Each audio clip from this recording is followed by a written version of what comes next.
नमस्कार। आप सभी का आज के सत्संग में स्वागत है। सत्संग हम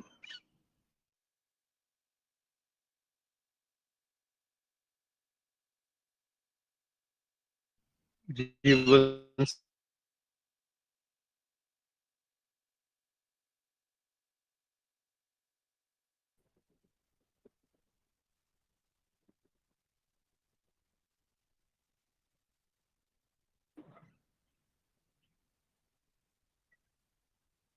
नी मैनू लगिया इश्क अव्वल दा। यहाँ कुछ अभी आवाज आ रही है क्या? अभी आवाज आ रही है? कोई जी बता अभी आ रही है, प्रणाम। हाँ, आ रही है अभी। ओके, क्योंकि यहाँ कुछ नेट का इशू था लगता है। तो आज हम बुल्ले शाह की एक काफी के साथ ही शुरू कर रहे हैं, जहाँ पर वो कहते हैं नी मैनू लगिया इश्क अव्वल दा, अव्वल दा रोज अजलदा। इन काफियों को, इन गीतों को, इन कविताओं को ऐसे नहीं देखना चाहिए कि ये कोई बुद्धि से लिखी हुई कविताएं हैं, ये किसी को प्रसन्न करने के लिए लिखी हुई है या कोई एक लय में लिखी हुई है। ये ऐसी कुछ बात है जो सीधे उतरती है कभी कभी, जो उसको चख लेता है, उस रस को चख लेता है। तो हो सकता है इसमें तकनीकी, हम लोग जब उसको पढ़ते हैं, उसका जो व्याख्या कर रहे हैं, उसमें त्रुटि होने की बहुत संभावना है। पर फिर भी एक सहारा है, एक इशारा है जो कि हमें उस तरफ संकेत करता है, जो कभी कभी हम हमारे लिए सहायक हो सकता है, एक मार्गदर्शक का काम कर सकता है। तो वो कह रहे हैं कि नी मैनू लगिया इश्क अव्वल दा। अब वो उस साधारण प्रेम की बात नहीं कर रहे हैं जो हम समझते हैं, जो भय से या स्वार्थ से या बुद्धि से या व्यवहार में या इच्छाओं से पनपता है। जो भी हम जान सकते हैं वो प्रेम नहीं हो सकता। वो तो कुछ ना कुछ वहां लेन देन या व्यापार आ गया। तो इसीलिए वो कहते हैं कि मैनू लगिया इश्क अव्वल दा। अव्वल शब्द का अर्थ होता है जो बिल्कुल अनोखा है, जो बिल्कुल श्रेष्ठ है, जो पहले नंबर पे है, जो बिल्कुल निश्चल है, जिसको बयान नहीं किया जा सकता। तो वो कहते हैं कि मुझे जो इश्क हुआ है, जिस इश्क की मैं बात कर रहा हूँ, वो कुछ अलग है, वो कुछ न्यारा है, कुछ कुछ और ही बात है। वो नहीं है जिसे हम व्यवहार में, बुद्धि में, या जिसमें हम उतरते हैं प्रेम में और उससे हम रूठ जाते हैं। मतलब जहाँ प्रेमी बना हुआ है, जहाँ कोई प्रेम करने वाला है और कोई दूसरा है जिससे प्रेम किया जा रहा है, तो वो अव्वल इश्क नहीं है। आगे वो कहते हैं अव्वल दा रोज अज्जल दा। रोज अज्जल एक अरबी शब्द है, उसका अर्थ होता है जो जिसकी कोई शुरुआत नहीं है, जो अनादि है, या जो शुरुआत की भी शुरुआत है, जो आदि का भी आदि है, और जो आदि है उसका अंत नहीं है। तो हम ऐसे किसी भी इश्क को नहीं जानते जिसकी कोई शुरुआत ना हो। हम ऐसे किसी भी विधि को नहीं जानते, ऐसे किसी भी अनुभव को नहीं जानते जो शुरू ना हो और जिसकी कोई अंत ना हो। कि ऐसा क्या है जो शुरुआत से भी पहले है, मतलब जब ये सृष्टि शुरू हुई उससे भी कुछ पहले है, जो ये रचना शुरू हुई, जो हमारे संबंध शुरू हुए, जो हमारे अनुभव शुरू हुए, जो हमारा होना शुरू हुआ, उसका भी जो आधार है, उससे भी जो पहले है। अब यहाँ शब्द जो है वो बहुत सीमित, छोटे से लगते हैं कि कैसे हम इसको बयान करेंगे। पर इसका अर्थ ये नहीं है कि वो है नहीं, उसका अस्तित्व नहीं है, या वो एक कोरी कल्पना है किसी ऐसे व्यक्ति की जो थोड़ा सा सनक गया है। ऐसा कुछ दिखता नहीं है, क्योंकि जिस तरीके से हम जीवन जीते हैं उसमें सनक दिखती है, उसमें एक पागलपन दिखता है, उसमें एक व्यथा दिखती है, उसमें एक दुख दिखता है। पर वो इस तरह की जो बातें कही जाती हैं, यदि हम उन्हें परखें, जांचें बिना किसी आग्रह के कि ये सत्य है, और इसलिए सत्य है क्योंकि किसी ने कहा है। पर यदि वो बात हमारे जीवन में उतर जाती है सहज रूप से, तो उस तरफ एक अनायासी दृष्टि जाती है कि कहीं इसमें कुछ सच तो नहीं है, कहीं इसमें कुछ ऐसा तो नहीं है जो वाकई जीवन में हो। तो इस तरीके से उन्होंने कुछ कहा होगा। आगे वो कहते हैं कि विच कढ़ाई तल तल जावे, तलियां नू चा तलदा, नी मैनू लगिया इश्क अव्वल दा। अब वो ऐसी बात कह रहे हैं जिसका कोई, जो एक तरीके से असंभव सी बात है। कहते हैं कि कढ़ाई में तला जा रहा है, और किसको तला जा रहा है? जो पहले से ही तला हुआ है। तलियां नू चा तलदा, उसी को तला जा रहा है जो पहले से तला हुआ है। यानी जैसे हम बीज का उदाहरण लेते हैं कि यदि बीज को भून दिया गया तो उसमें से अंकुर निकलने की संभावना समाप्त हो जाती है। उसी संदर्भ में यदि हम किसी को तल देते हैं, बीज को तल देंगे, तो उसमें से आगे की संभावना समाप्त हो जाएगी कि कोई उसमें से पौधा या वृक्ष निकल सकता है। तो वो उस तरफ इशारा कर रहे हैं कि जो वही उस तरफ देख सकता है जो इश्क निराला है, जो न्यारा इश्क है, जो असल प्रेम है। वो प्रेम नहीं जिसे हम बुद्धि से, व्यवहार से जान सकते हैं।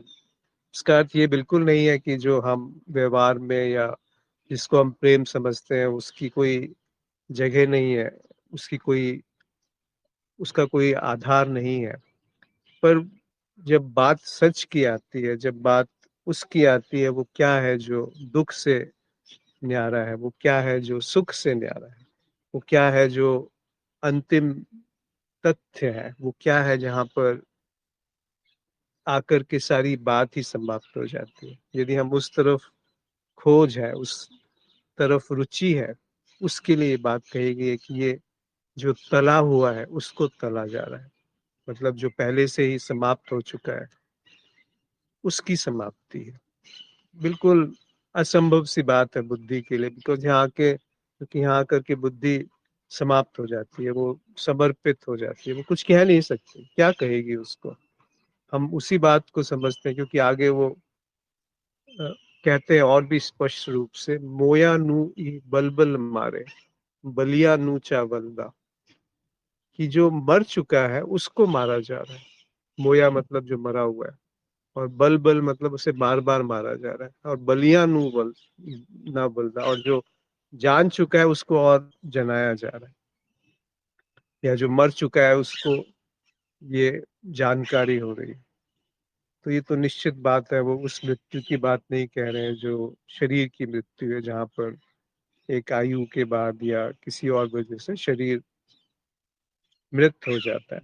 हम वैसे ही समझते हैं कि जो जिंदा है उसकी मृत्यु हो सकती है। अब वो कैसे, किस तरफ इश्क, इस ऐसे इश्क की बात कह रहे हैं जहाँ पर जो मरा हुआ है उसी की मृत्यु हो रही है। यानी वो वही पात्र है जो मर चुका है। किससे मर चुका है? हर उस बात से मर चुका है जो हमें रोकती है उस संभावना की तरफ जाने के लिए, जो हमारा मौलिक स्वरूप है। पर यहाँ पे ये बात ध्यान में रखनी चाहिए कि ऐसा नहीं है कि कुछ करके वो मिलेगा, इसलिए वो मृत्यु शब्द का उपयोग करते हैं कि जहाँ करना भी छूट गया, जहाँ होना भी छूट गया, जहाँ ज्ञान भी छूट गया, जहाँ दूसरा भी छूट गया, तो मैं भी छूट गया। मेरा होना जब दिखता है कि वो क्या है जो मैं अपने को होना कहता हूँ कि मैं हूँ, और उस होते हुए मैं दूसरे से प्रेम कर रहा हूँ, तो वो तो उस प्रेम की बात कह ही नहीं रहे, क्योंकि वहां पे मैं मरा नहीं है, वो मृत्यु प्राप्त नहीं हुई। वो मृत्यु के बाद ही वो ज्ञान उसको दिया जा सकता है। वो ज्ञान क्या कहा जाए, वो बस प्रकट होने की संभावना वहां पर आती है। उस मैं की मृत्यु जो पहले से एक झांसा है, जो अभी अभी देखिए ना, अभी वो क्या है जो मरा ही हुआ है, मरा हुआ है का अर्थ है, तात्पर्य है या इशारा है कि जो उस सब से मरा हुआ है जिसमें संसार रुचि लेता है। कबीर कहते हैं कि मुझे उस मरने में रुचि है जिससे संसार डरता है। कब मरूं, कब हो पूर्ण परमानंद। वो आनंद जो मरने के बाद मिलता है, हम तो उस आनंद को खोजते हैं जो हम बने रहें और आनंद भी हमें मिल जाए। ये सबसे बड़ी भूल है। उसको तोड़ने के लिए, उस पे एक प्रहार करने के लिए इस तरह की बातें कही जाती है कि तुम देखो तो सही, तुम किस तरफ भाग रहे हो, हम किस दौड़ में लगे हुए हैं। वो क्या है जो मुझे गतिशील कर रहा है। वो गति नहीं कि व्यवहार में हम थोड़ी बहुत गति करते हैं। अंदर से जो गति आती है, मानसिक रूप से जो गति प्रकट होती है कि अभी जो है वो बात पूरी नहीं है, कुछ और है जो करने से वो ये बात पूरी हो जाएगी। इस मानसिक गति की बात हो रही है, इस छवि की बात हो रही है। यहाँ से मुझे कहीं पहुंचना है, कुछ प्राप्त करना है, कुछ मिलकर के और पूर्णता जीवन में प्रकट होगी। उस तरफ ये इशारा है। आगे कहते हैं कि क्या जाना कोई चिनक कनखी कखी, ये नित सूल कलेजे सलदा, नी मैनू लग गया इश्क अव्वल दा। वो खुद से ही प्रश्न कर रहे हैं कि वो क्या ऐसी चिंगारी है जिससे वो पूरा अहंकार भस्म हो गया। ते नित सूल कलेजे सलदा, और वो एक तीर की तरह, एक सूल, एक भाले की तरह कलेजे में चुभता है। जब तक वो अहंकार भस्म नहीं होता तो वो चुभता है, हमें वो पता नहीं चलता, लेकिन वो एक भाले की तरह चुभता है। हम उस दुख को ही सुख समझ बैठते हैं, या उस सुख में ही हमें तृप्ति मिलती है जब थोड़ी देर के लिए हमारी आशाएं, हमारी इच्छाएं, हमारी आकांक्षाएं शांत हो जाती है। तो वो जो थोड़ी देर के लिए गतिहीनता है, उसको हम सुख समझ बैठते हैं। पर वो इच्छा का अभाव है थोड़ी देर के लिए, कि वो सुख का हमें आभास हुआ। जितना ज्यादा कोई व्यथित होता है उतना थोड़ा सा वो जल्दी सुख पा लेगा, और जितना ज्यादा जो पहले से ही सब कुछ मिल चुका है उसको उतना ही सुख प्राप्त करने के लिए और ज्यादा गति करनी पड़ेगी। तो बिल्कुल ये सापेक्षिक बात है, रिलेटिव है। हर एक व्यक्ति की भी अलग अलग गति अलग अलग समय में रहती है। तो वो कह रहे हैं कि वो चुभता है जब तक वो पूरी तरह से भस्म नहीं हो गया। और वो कहते हैं कि मुझे खुद नहीं पता कि वो कौन सी चिंगारी है जिससे वो भस्म हुआ है, जिससे वो पूरी सूखी घास, जो एक भ्रम था, वो जल गया। तो यदि हमें वो पता चल रहा है कि वो क्या चिंगारी है, तो बात पूरी नहीं हुई। फिर वो इश्क, वो अव्वल इश्क जगा नहीं। तीर जिगर विच लगा, इश्क नहीं हलाइया हलदा। वो ऐसा तीर हृदय में लगा है जो कि अब हिलाए नहीं हिलता। क्या है जो हिलाए नहीं हिलता? जब तक हम बने हुए हैं वो अवश्य हिलता है, मतलब वो परिवर्तनशील है। पर ऐसा क्या है जिसमें कोई परिवर्तन नहीं है? तो यहाँ पे बुद्धि कुछ कह नहीं सकती कि क्या है जो परिवर्तन नहीं है। जैसे हम कहेंगे कि वो आत्मा है, वो परमात्मा है, वो ईश्वर है, वो अनुभव करता है, साक्षी है, ब्रह्म है। वो सब एक परिवर्तन से उत्पाद बने हुए कुछ शब्द हैं। यदि अभी वो शब्द नहीं है तो मेरा होना क्या है? अगर अभी कोई इच्छा नहीं है कि मुझे कुछ जानना है, तो अभी होना मात्र क्या है? और ये जो होना मात्र है और जिसे हम नहीं होना कहते हैं, जहाँ पर जैसे निद्रा की अवस्था है, इन दोनों के बीच में क्या है? जहाँ पे मैं हूँ और जहाँ पे मैं नहीं हूँ, इन दोनों के बीच में क्या है? उसको वो एक तरीके से काव्यात्मक रूप में कह रहे हैं कि इश्क नहीं हलाइया हल्ला। वो हिल नहीं सकता, हिलाने से नहीं हिल सकता। ऐसा कुछ नहीं है जो हम बुद्धि से जान सकते हैं, तर्क से जान सकते हैं, जो हिलाने से ना हिलता। सब कुछ तो हिल रहा है, इसीलिए वो अनुभव में आता। यदि वो हिलता नहीं, यदि वो परिवर्तित नहीं होता, तो वो अनुभव में नहीं आता। और जो अनुभव में नहीं आता या नहीं आ सकता, उसके बारे में हम क्या कहेंगे कि वो है या वो नहीं है।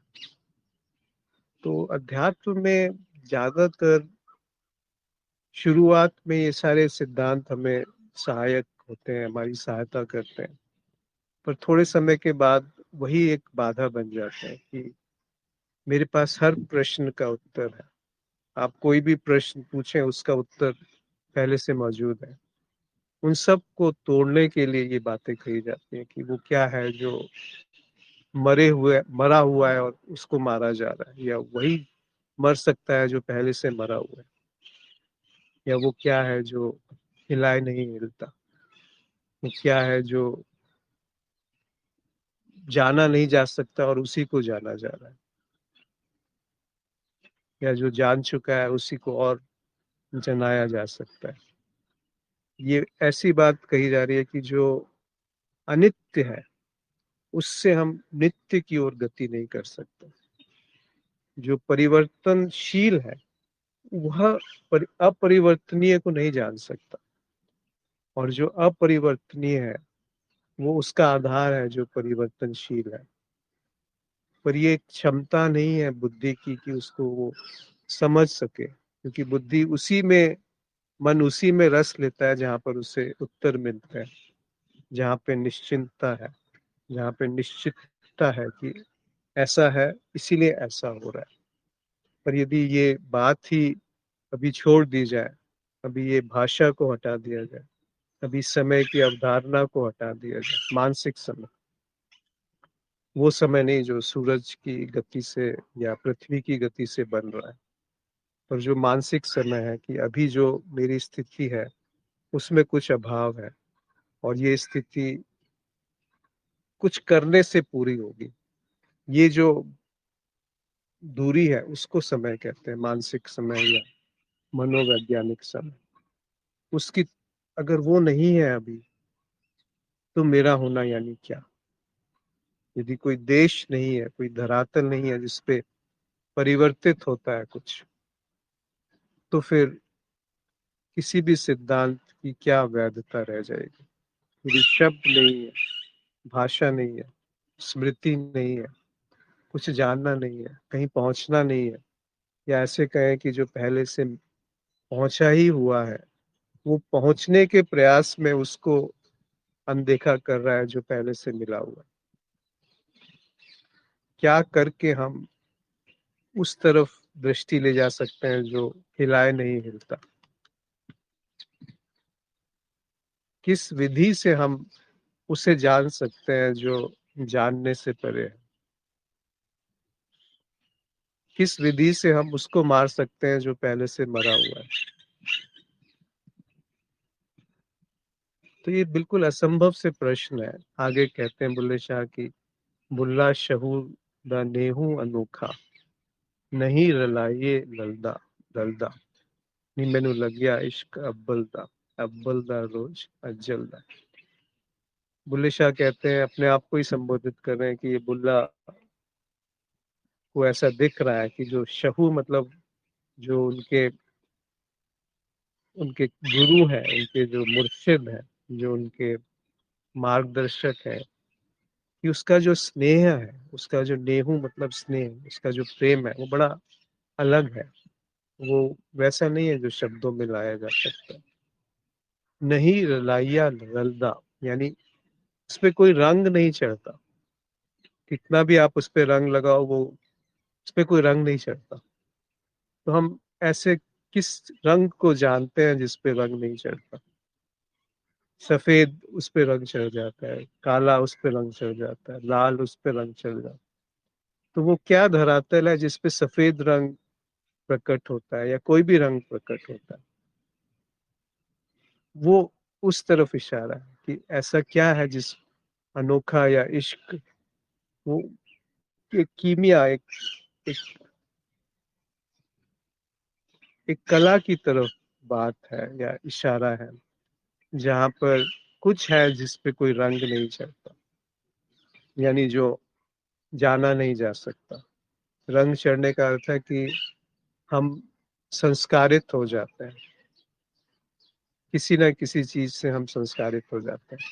एक बच्चा यहाँ पैदा होता है, वो जब पैदा हुआ तो उसमें विचारों की वो श्रृंखला नहीं है कि ऐसा ही है, कोई आग्रह नहीं है कि यही बात सही है, कि मैं हूँ या मैं नहीं हूँ, इन दोनों से वो परे है। पर जैसे ही रंग चढ़ता है तो वो कहने लगता है मैं हिंदू हूँ, मैं मुसलमान हूँ, मैं पुरुष हूँ, मैं स्त्री हूँ, ये मेरा परिवार है, ये देश है। फिर वो रंग चढ़ते जाते हैं। पर वो क्या है जिस पे वो रंग चढ़ा, और उससे एक आगे की वो बात कह रहे हैं कि वो क्या है जिस पे कोई रंग नहीं चढ़ता। अब इसका उत्तर कैसे हम देंगे? जो भी हम उत्तर देंगे वो रंग है, वो एक संस्कार, एक संस्कारित बुद्धि से आया हुआ उत्तर होगा। तो वो कौन सा उत्तर है जो किसी भी संस्कार से मुक्त है, जिसपे संस्कार चढ़ना ही संभव नहीं है? अब ये कोई यूटोपिया नहीं है कि कोई काल्पनिक बात हो रही, क्योंकि यदि वो आधार नहीं है तो रंग, जिसे हम रंग समझते हैं, वो भी नहीं होता। यहाँ करके सारे हमारे तर्क, सारे हमारे बुद्धि की कसरत, सारे हमारे अनुभवों की आकांक्षा, सारे हमारे निष्कर्ष, सारे प्रयास, सारी साधना, सारे गंतव्य, सारा समय और सारा देश, सारी भाषा, सारी चाह, सारी आकांक्षाएं, धारणाएं विसर्जित हो जाती।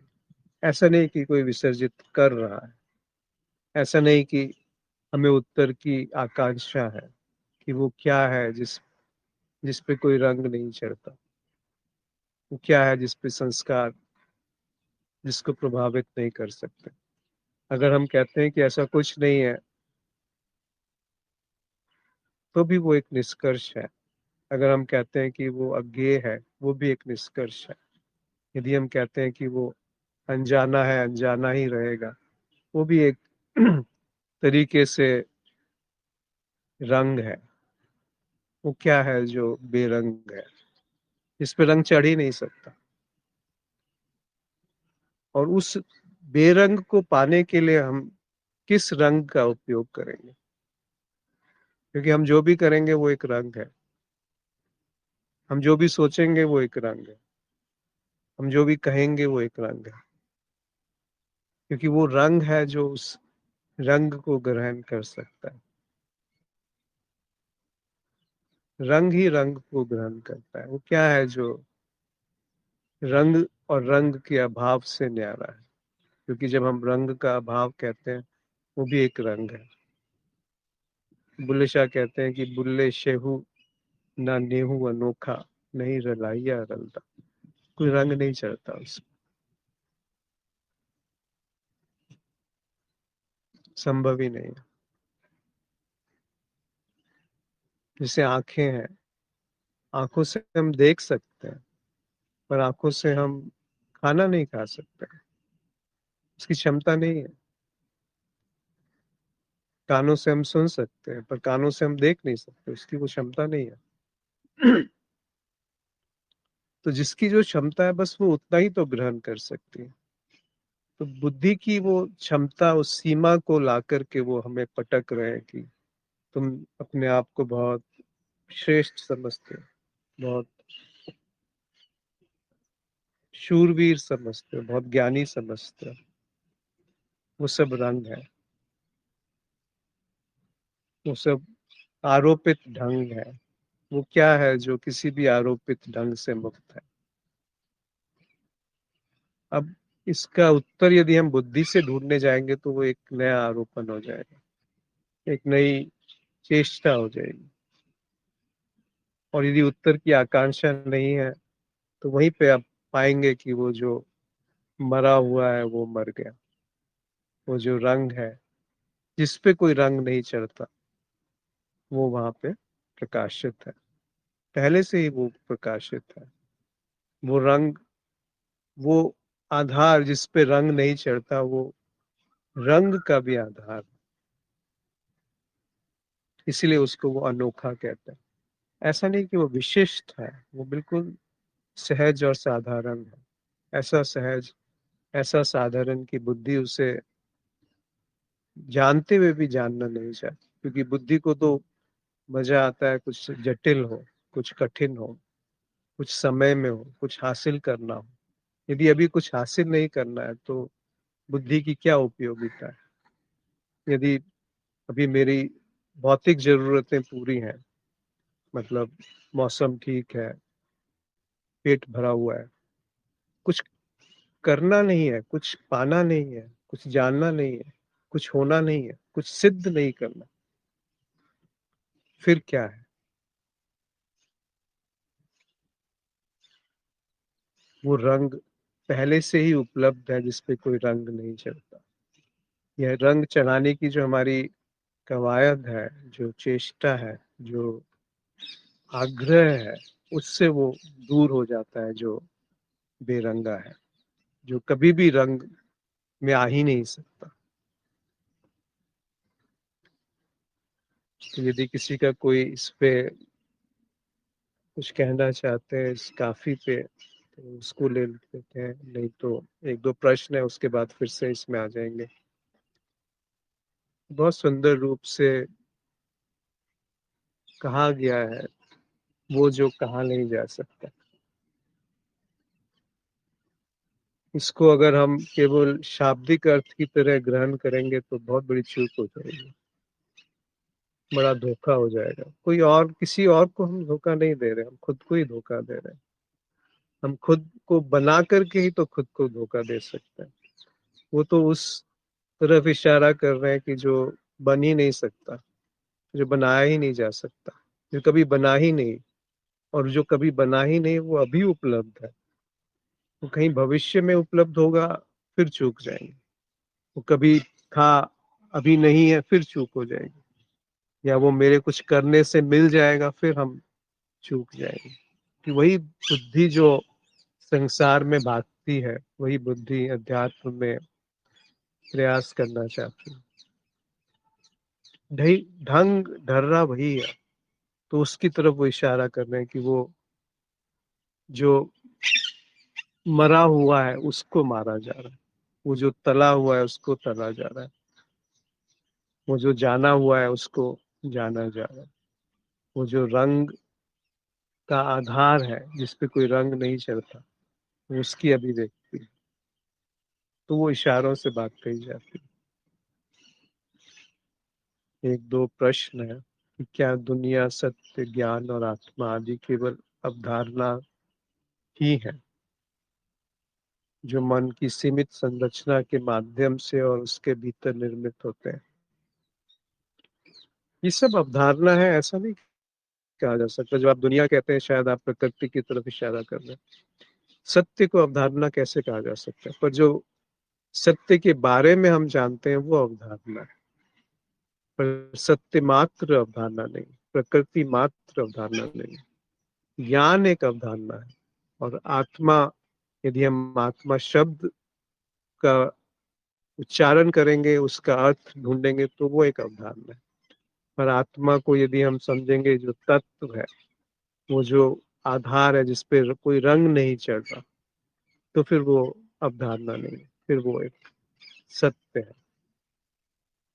तो कुछ भी जानना एक अवधारणा है, क्योंकि जानने के लिए हमें एक माध्यम चाहिए, हमें एक दूरी चाहिए, हमें एक समय चाहिए, हमें कुछ कल्पना चाहिए, हमें शब्द चाहिए, हमें कुछ छवि चाहिए, चित्र चाहिए, स्मृति चाहिए, और भी पता नहीं क्या क्या चाहिए। वो सब अवधारणा है, क्योंकि हम निश्चित रूप से ये नहीं कह सकते कि जो हम जान रहे हैं वो वैसा ही है जैसा वो जाना जा रहा है। वो मेरे जानने में, मेरे होने में, मेरे क्षमता में और उन माध्यमों की क्षमता में जिससे वो जाना जा रहा है, उससे वो आरोपित है, उससे वो प्रक्षेपित है, उससे वो दूषित है, उसका रंग उस पे चढ़ा हुआ है। तो वो कौन सा रंग है जिस पे कोई रंग नहीं चढ़ता? यानी वो क्या है जो सीधा जाना जाता है, जिसमें कोई अवधारणा नहीं है? अब क्या आप इसका उत्तर देंगे कि जो मन की सीमित संरचना के माध्यम से और उसके भीतर निर्मित होता है? अगला प्रश्न है कि ज्ञान का नाश होने के बाद मनुष्य के चित्त की वृत्ति की स्थिति कैसी हो जाती है? ये भी एक असंभव प्रश्न है, क्योंकि ज्ञान का अगर नाश हो गया तो फिर वो भी नाश हो गया कि इस प्रश्न का क्या उत्तर आएगा? अन्यथा हम अपने को बनाएंगे और उस आधार पे हम इस प्रश्न का उत्तर देंगे कि ज्ञान का नाश होने के बाद शून्य रह जाता है। कैसे आप कहेंगे कि ये ज्ञान बचा रह गया कि वहां शून्य रह जाता है? और यदि ये कहेंगे कि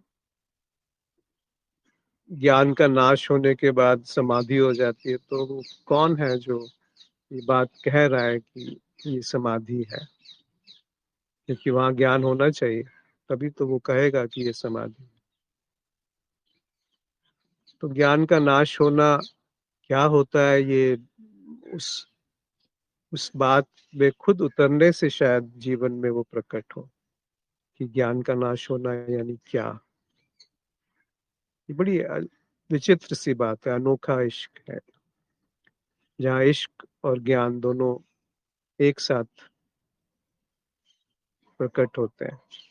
मतलब वो जानना जिसमें कोई जानने वाला नहीं है, वो देखना जिसमें कोई देखने वाला नहीं है, वो ज्ञान जिसमें कोई ज्ञानी नहीं है, वो ज्ञान जिसमें कोई जाना नहीं जा रहा है, कैसे ज्ञान कहेंगे उसको?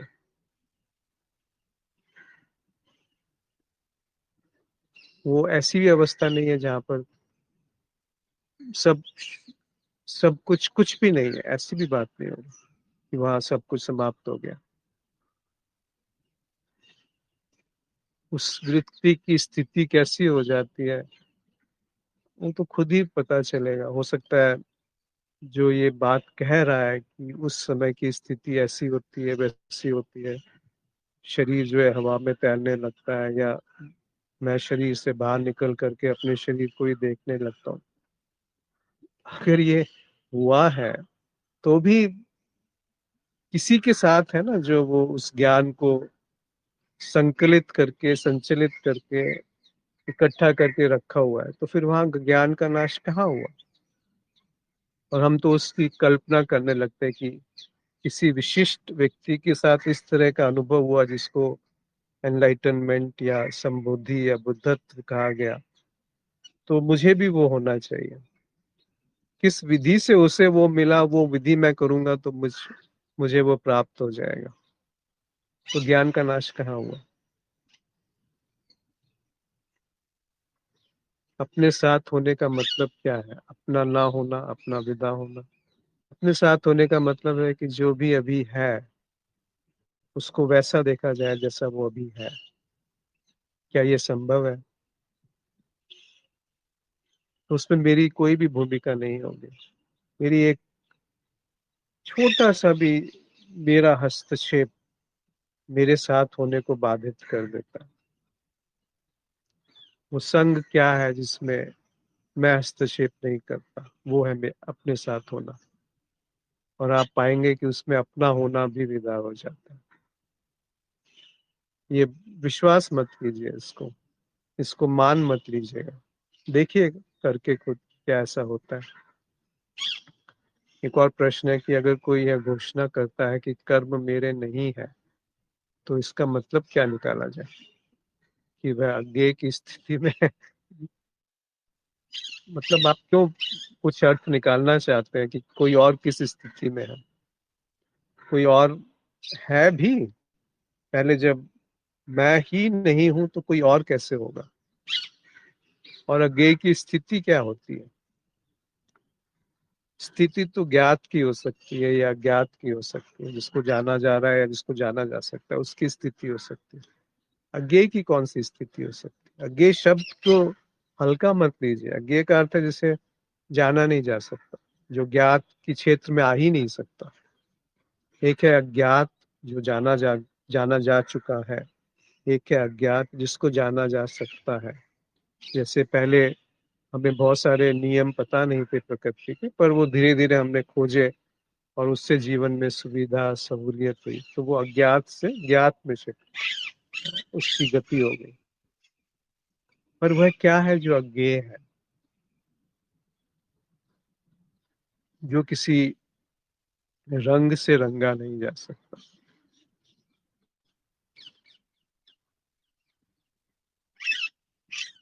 तो वहां हम इस कल्पना में नहीं जाएंगे कि कौन घोषणा कर रहा है और वो कर्म उसके हैं कि नहीं, और घोषणा कर रहा है तो थोड़ा दूर भाग जाइएगा उससे कि जरूर कुछ ना कुछ यहाँ घोटाला है। जो सूफी है, जो संत है, वो कोई घोषणा नहीं करते कि ऐसा है या ऐसा ही है। वो तो बह जाते हैं उस इश्क में जो अनोखा है, वो जो इश्क अव्वलदा है। अव्वलदा मतलब बिल्कुल न्यारा है, और जो अज्जलदा है मतलब जहाँ जिसकी कोई शुरुआत नहीं है, जिसका कोई अंत नहीं। हम किसी भी ऐसे इश्क को जानते हैं जिसकी शुरुआत ना हो, या जिसका अंत ना हो, या जो समय में गति ना करता। क्या हमारी क्षमता है उसको जान सकने की, या हमारे बने रहने के बाद भी वो जाना जा सकता है? अगर नहीं जाना जा सकता तो उसी को अज्ञेय कहा गया है। तो इसका अर्थ ये नहीं है कि वो नहीं है। अज्ञेय का अर्थ ये नहीं है कि वहां कुछ नहीं है या वो नहीं है या वहां सब अभाव है। इसीलिए वो इन सब की जब अभिव्यक्ति आती है तो वो ऐसे ही शब्दों का उपयोग होता है कि मोयानु वल वल मारे। जो पहले ही मरा हुआ है उसको बार बार मारा जा रहा है, जो पहले ही तला हुआ है उसको बार बार तला जा रहा है।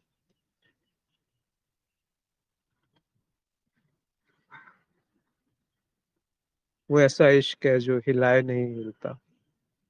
वो ऐसा अनोखा इश्क है जिसपे कोई रंग नहीं चढ़ता। कौन सा रंग है जिसपे कोई रंग नहीं चढ़ता?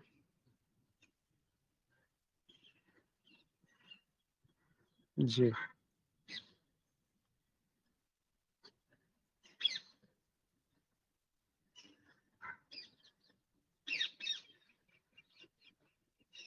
इन शब्दों को केवल एक वैसे मत समझिए कि किसी ने कहा है इसीलिए वो सत्य है।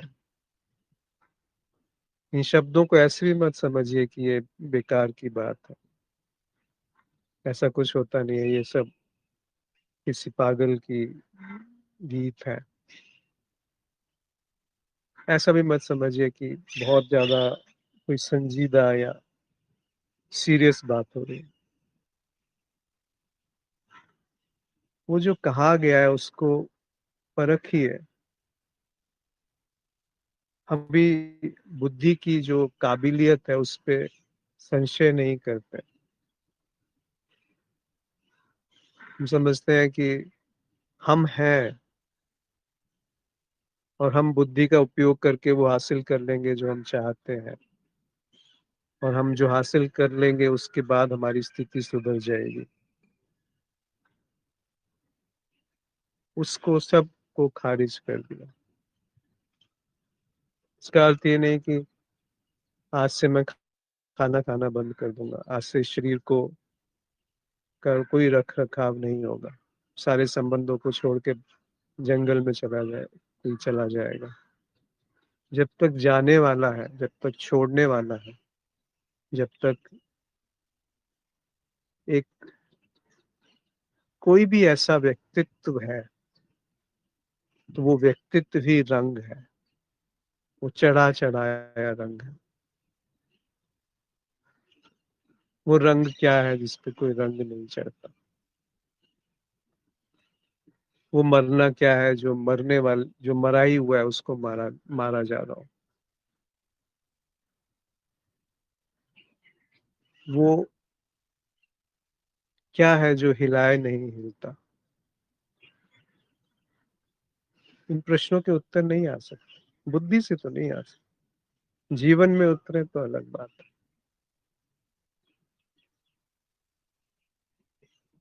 क्योंकि बुद्धि तो उसी में तुष्ट हो जाती है कि प्रश्न पूछा गया और उत्तर आ गया। बुद्धि प्रसन्न है।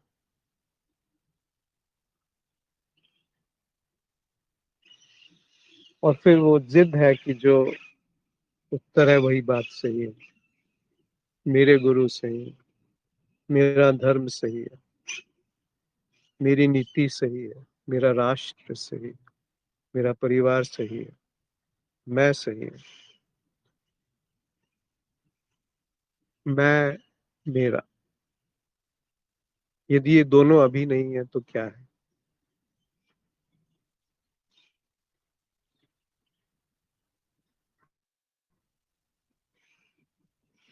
कोई भाषा का सहारा नहीं है तो क्या है?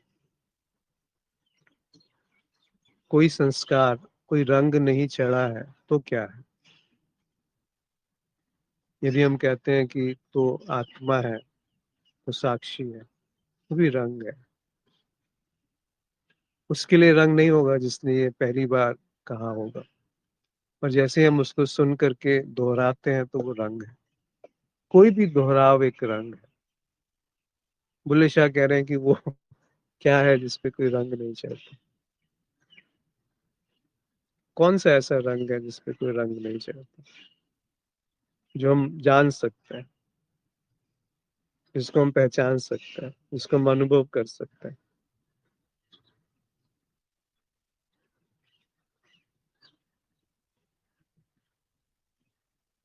ये रंग किस पे चढ़ा हुआ है जो रंग हमें दिखते हैं?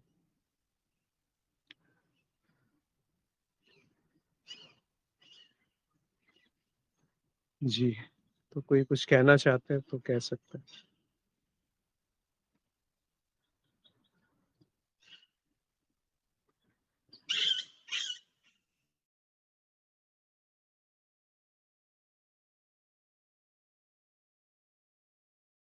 ये जो रंग अभी आकाश में दिखता है, सूरज उगा है, किस पे दिख रहा है?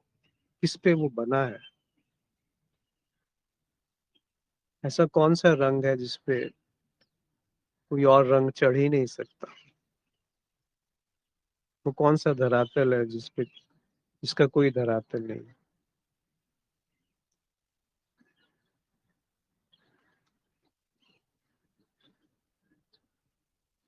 वो शून्य में रंग बिखेर देता है, इंद्रधनुष। क्या है वहां पर जो रंग बिखरा है?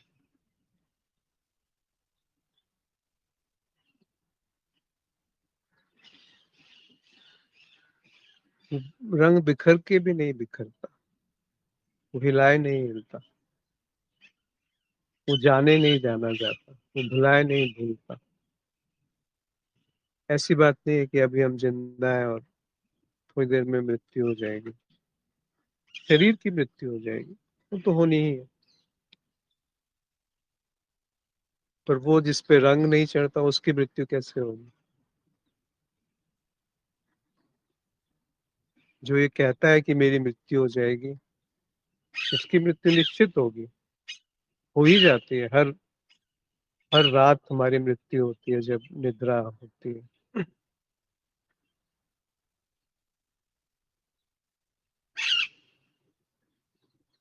पर ये उस निद्रा की तरफ भी इशारा नहीं, क्योंकि उसकी भी एक स्मृति छूट जाती है।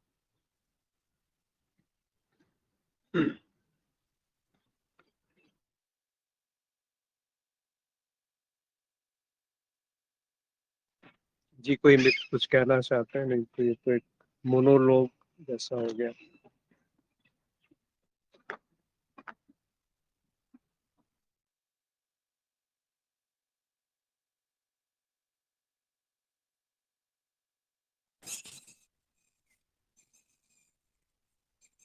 जी, कोई प्रश्न प्रणाम है आचार्य नहीं? जी। जी, नमस्कार। आपका अब आप जहां से बात करते हैं जिस स्तर से, या स्तर मैं नहीं कहूंगा, तो फिर कुछ बचता ही नहीं है। मतलब कोई प्रश्न नहीं बचता, कोई आधार नहीं बचता। कोई भी चीज कही जाएगी आधार लेकर के ही कही जाती है। इसलिए जो शब्दों से आप स्पष्टता लाते हैं, वहां पर कुछ बचता ही नहीं है। मतलब कुछ कहने के लिए शब्द कुछ ऐसा कि कुछ अब समझ में नहीं आया या कुछ बचा हो, वहां पर वो एक सैन इशारा आपका, उसी से सब कुछ ऐसा लगता है कि वास्तव में ही सब कुछ क्लियर हो जाता है। वो समझ की तरफ जो जैसे बातें कही है गई हैं, फिर कुछ बचता नहीं है। तो मैं आपको बहुत बहुत धन्यवाद, प्रणाम आपको। बस इतना ही कहना चाहूंगा आज, और कुछ बचा नहीं है, उस पे कुछ कहा को नहीं जा भी सकता। वो सब नहीं कमलेश जी, इसको भी छोड़ दीजिए कि कुछ नहीं बचता। कुछ नहीं बचने के बाद क्या बचता है? कहने का अर्थ है कि ये कोई शब्दों का जाल नहीं है, शब्दों का खेल नहीं है। पर ये बात है कि वो क्या है जो पहले से ही मिला हुआ है, जो आप कुछ भी कर लो नहीं छूट सकता। और वो क्या है जो आप कुछ भी जोड़ लो उसको, उसमें वो पूरा नहीं हो सकता। तो इसका कोई उत्तर नहीं आ रहा तो उत्तर नहीं आने दीजिए, बस उसके साथ टिक जाइए। मतलब ऐसा ऐसा टिकिए कि कोई टिकने वाला ना हो। ये भी प्रश्न बन जाएगा कि वो टिकना क्या है जहाँ कोई टिकने वाला नहीं है, वह देखना क्या है जहाँ कोई देखने वाला नहीं है। ये सारे असंभव से प्रश्न हैं, क्योंकि बुद्धि यहाँ पे कोई उत्तर ला ही नहीं सकती। वो क्या है जिसमें मेरी कोई भूमिका नहीं है? अब कोई भी उत्तर आएगा वो मेरी भूमिका के समक्ष आएगा, मेरी भूमिका के साथ आएगा। तो ये प्रश्न उठेगा कि वो क्या है जो मैं रूप मैं बन करके अपनी भूमिका बनाता है। तो यहाँ पर भाषा जो है ना वो अर्थहीन सी लगती है, हो जाती है। पर इसका अर्थ ये नहीं है कि ये बात इसीलिए सच है क्योंकि किसी ने कही है, या वो बात इसलिए सही है क्योंकि आप किसी किसी और स्तर पे हैं और जो ये कहा जा रहा है या जो कह रहा है वो किसी और स्तर पे है। ऐसा कोई स्तर होता ही नहीं है। ये सारे स्तर बुद्धि के कल्पनाएं हैं, बुद्धि की समीक्षाएं हैं, बुद्धि की व्याख्या है, बुद्धि का खेल है। पर प्रश्न ये है कि वो क्या है जो बुद्धि से न्यारा है, जो शब्दों से न्यारा है, जो भाषा से न्यारा है, जो मेरे होने और मेरे नहीं होने के बीच में है। क्योंकि हम नहीं होने की भी एक कल्पना कर लेते हैं, होने की कल्पना तो करते ही हैं, नहीं होने की भी कल्पना कर लेते हैं, अनुभव की तो कल्पना करते हैं, अनुभवहीनता की कल्पना कर लेते हैं, परिवर्तन की कल्पना तो करते ही हैं, अपरिवर्तनीय की कल्पना कर लेते हैं। जी, तो मत बोलिए, अगर बोलने का मन नहीं है तो मत बोलिए। बस उसके साथ उसको जीवन में अवसर दे दीजिए कि वो एक अभिन्न अंग है। जैसे हमारे शरीर के बाकी अंग है, वैसे ही एक अंग है कि वो क्या है जो रंगों से निराला है।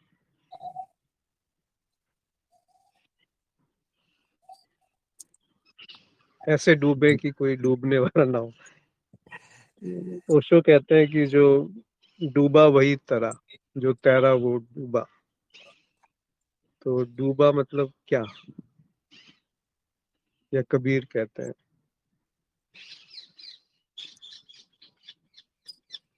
मरा मतलब क्या? कुछ उत्तर नहीं आ सकता इस शब्द का कि वो मरना क्या है जो मरे हुए को मारता है।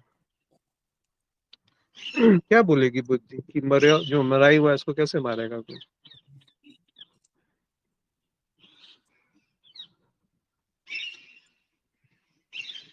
कहने का उनका जो इशारा है वो ये है कि जो भी हम बुद्धि से जान सकते हैं वो झूठ है।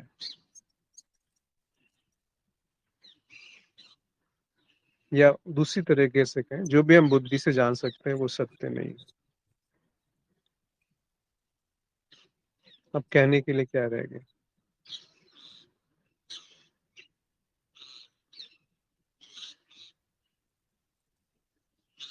जी अश्विन जी, जी।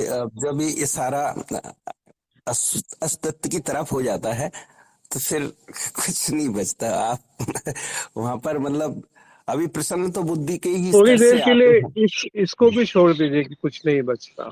जी जी जी। तब क्या बचा? तब क्या बचा? मतलब जी ये है। बात ऐसी है कि जो दिखती है, ऐसा नहीं कि वो काल्पनिक बात। कुछ नहीं बचता, इस इन शब्दों को भी छोड़ दो। ये वो है अटोकाप थे, ये वो अज्ञान है था जो बिल्कुल। जी जी वो जी है जो बेरंग है, जी। उसको निरंजन कहा गया है संस्कृत में। उसी को बुल्ले शाह कहते हैं कि नहीं, क्या था वो शब्द, रलाइया रलदा, मतलब उस पर कोई रंग नहीं चढ़ता। जी। तो उसी के जी साथ रहिए। जी। धन्यवाद, प्रणाम, आभार आपका। ये आपने जी। सूरज जी ने एक चीज लिखी है कि जो ध्वनि के साथ है और जो मौन के साथ भी है, जो अंधकार के साथ है और जो प्रकाश के साथ भी है, जो ध्रुवीयता के साथ है और ध्रुवीयता के बिना भी है, जिसे नकारा नहीं जा सकता, जिसे बुद्धि और शब्दों से व्यक्त नहीं किया जा सकता, जो अभी इसी वक्त यहाँ है। जी, साध। इसीलिए उसको विरोधाभास कहा गया है। बुद्धि कोई भी कसरत कर ले, वो नहीं जान पाएगी। जब तक जानने वाला है तब तक बुद्धि है, और जब जानने वाला ही प्रश्न चिन्ह में आ गया, प्रश्न के दायरे में है, तो बुद्धि बेचारी क्या करेगी? ये जो चिड़ियों की चहचहाहट है, ये क्या बुद्धि से बनी है, या किसी विचार से बनी है, या किसी के विचार से बनी है, या किसी की बुद्धि से बनी है?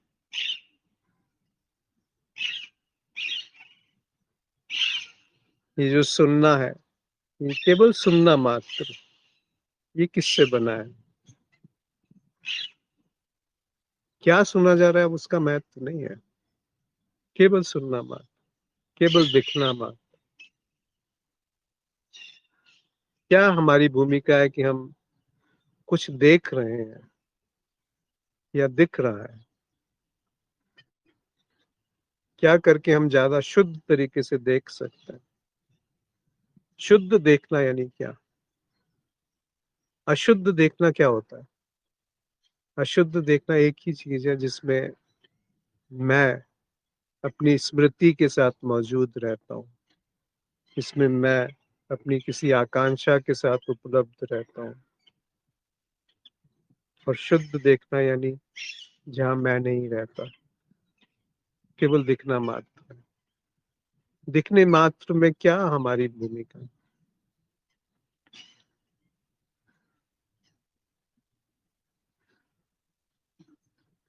वो है मरना, जो मरे हुए को मारा जा रहा है, जहाँ हमारी भूमिका शून्य है।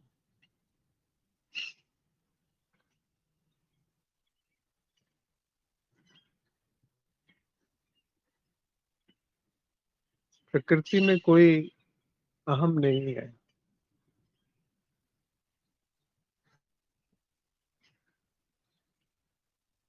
प्रकृति में कोई विभाजन नहीं है।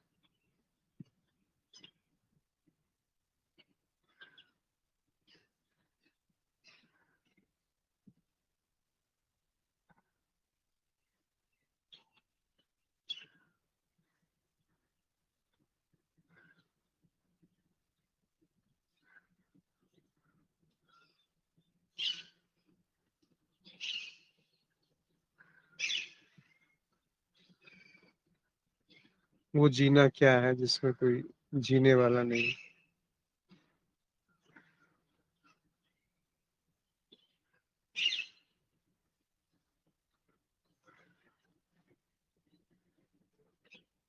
वो है अद्वैत।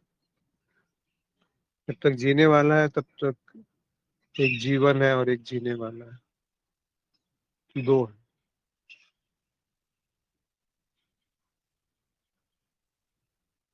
वो है जब कृष्णा मूर्ति कहते हैं ऑब्जर्वर इज द ऑब्जर्व। कि जो दृष्टा है वो दृश्य है।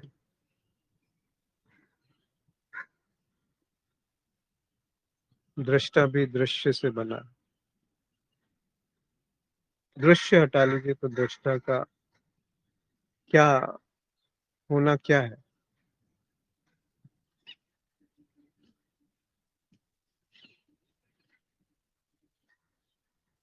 जिस भी दृष्टा को हम जानते हैं वो दृश्य है।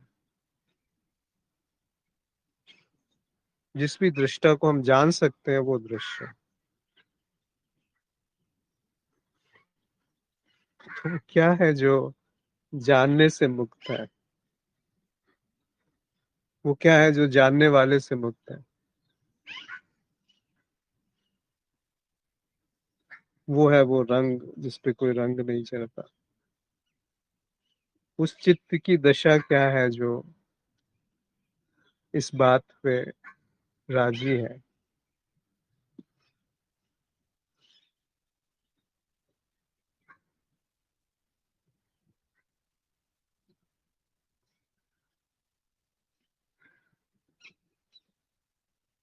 और कोई मित्र कुछ कहना चाहे?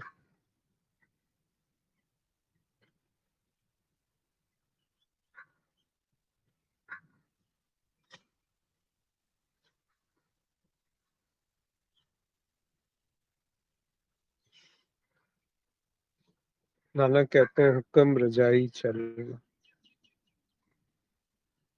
कि जो हुक्म बजा वो पूरा हो गया। मैं बीच में नहीं हूँ। मैं जो है वो मरा हुआ है।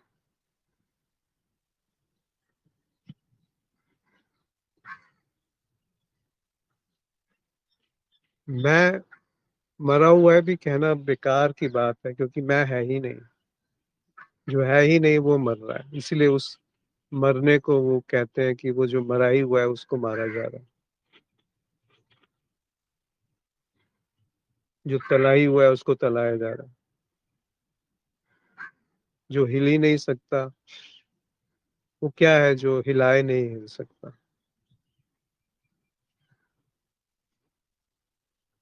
इन प्रश्नों का उत्तर मत दीजिएगा, अपने आप को स्वयं उत्तर मत दीजिएगा, क्योंकि ये उत्तर विहीन प्रश्न है। ये ऐसे प्रश्न नहीं है जिनका उत्तर संभव है, इसीलिए असंभव प्रश्न कह दिया जाता है इनको। एक इशारा मात्र है कि बुद्धि तुम्हारा काम पूरा हुआ, ज्ञान तुम्हारा काम पूरा हुआ,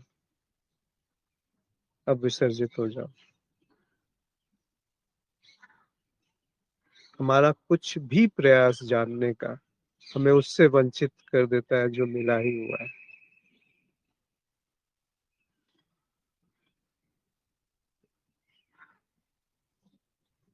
जो मिला ही हुआ है उसको कैसे और पाओगे? किस प्रयास से उसे और पाओगे? किस ढंग से उसे आप कम कर पाओगे जो अभी मिला ही हुआ है? कुछ भी कर लो, क्या वो दूर हो सकता है? या कुछ भी जोड़ लो तो वो और पूरा हो सकता है?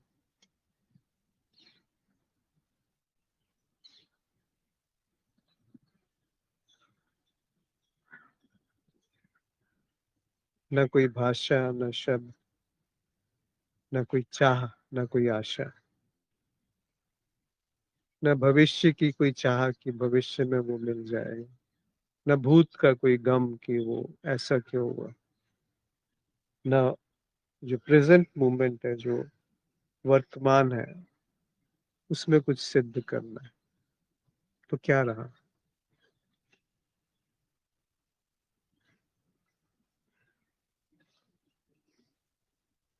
न भूत का रंज, न भविष्य की चाह, न वर्तमान में कोई गति। तो क्या रहा?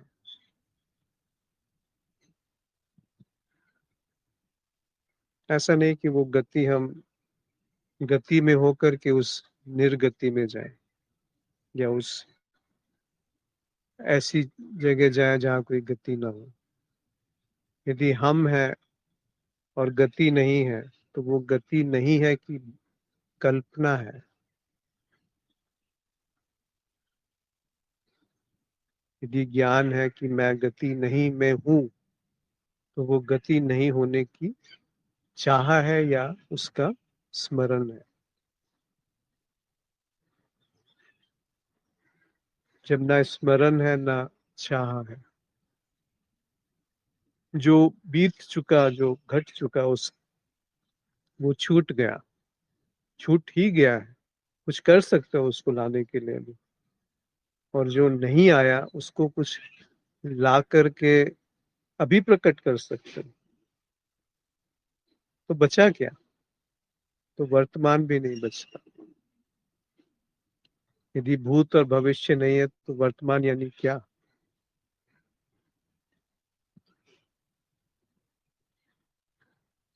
यदि समय नहीं है तो अनुभव यानी क्या, जिसे हम अनुभव कहते हैं? यदि वो धरातल नहीं है जिस पे कोई रंग चढ़ता हो, तो फिर रंग का चढ़ना यानी क्या?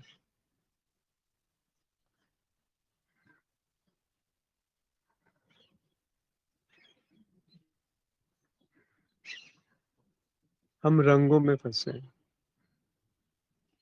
एक रंग को दूसरे रंग से ढकना चाहते हैं, एक रंग को बदल के दूसरा रंग लाना चाहते हैं। क्रोध को हटा के क्षमा, काम को हटा के राम, फिर राम से उब जाते हैं तो फिर काम में डूब जाते हैं। संसार को हटा के अध्यात्म, अध्यात्म में जब उब जाते हैं तो फिर संसार में डूब जाते हैं। क्या इसका अर्थ है? वो जो अभी ही मिला हुआ है उसको आप कैसे और पाओगे? किस विधि से? कहीं ऐसा तो नहीं वो सारी विधियां, वो सारा प्रयास एक झांसा है?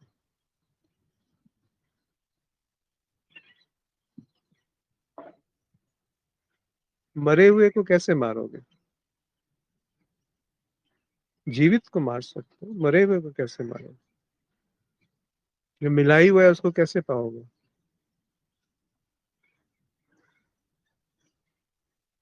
या जो मिला ही हुआ है उसको दूर कैसे करोगे? कोई विधि है जिससे जो अभी पूर्णता है उसको हटाया जा सके?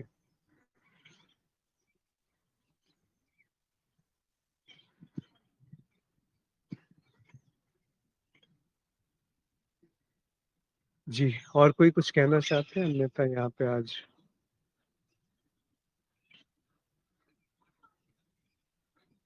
अपने जीवन में झांकिए, बिना आकांक्षाओं के, बिना किसी स्मृति के, जो भूतकाल में हुआ है। मेरा होना यानी क्या?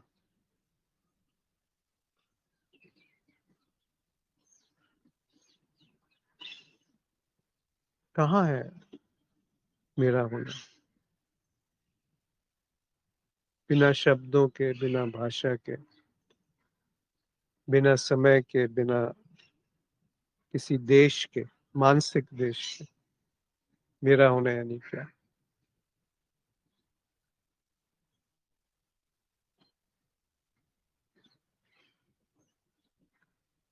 यदि कोई कुछ कहना चाहते हैं ठीक, अन्यथा आज यहाँ समाप्त करते हैं। नमस्कार।